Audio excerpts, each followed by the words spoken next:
Hello students, मीराज maths कॉर्नरमध्ये तुम्हा सर्वांचं स्वागत आहे।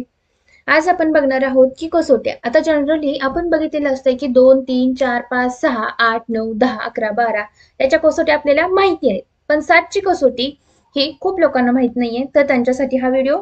आता बघूयात आपण 7ची कसोटी नक्की काय आहे आणि काय ट्रिक यूज केल्यानंतर तुम्हाला समजेल की त्या संख्येला 7ने भाग जातो। आता बघा, म्हणजे काय, दिलेल्या संख्येतील शेवटच्या अंकाची दुप्पट करून, म्हणजे जो शेवटचा अंक आहे त्याची जर दुप्पट केली आणि ती उर्वरित संख्येतून वजा केली आणि वजा केल्यानंतर जे उत्तर असेल त्या उत्तराला जर 7ने भाग गेला तर काय म्हणायचं की ती 7ची कसोटी आहे किंवा त्या संख्येला पूर्णपणे 7ने भाग जातो। आता इथे एक्झाम्पल घेऊयात आपण। 2429 हा एक नंबर आहे, पूर्ण हा नंबर आहे।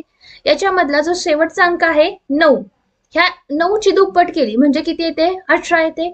हा 18 हा राहिलेला 242 आहे, त्याच्यामधून वजा करा म्हणजे किती येईल? 224। आता 224 पण काय आहे की ह्याना भाग जातो का 7ला? तर मोठी संख्या आहे। मग पुन्हा काय करायचं की शेवटचा अंक घेतला 4, 4ला 2 ने गुणा आणि 2ला गुणल्यानंतर पुन्हा 8 येतं आणि तो 8 हा 22 मधून वजा करा म्हणजे तुमचं उत्तर काय येईल? 14।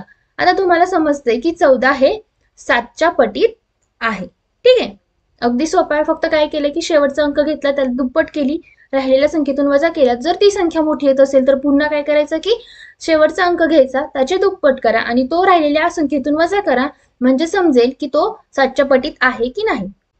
तर हे एक्झाम्पल घ्या, याच्यावर अप्लाय करून बघा की ह्या संख्येला 7ने भाग जातो की नाही, म्हणजे कसोटीनुसार, भाग घालून नाही, कसोटी आपण जी ट्रिक यूज केली त्याने। आणि तुमचा आन्सर कमेंटमध्ये कमेंट करा, येस और नो।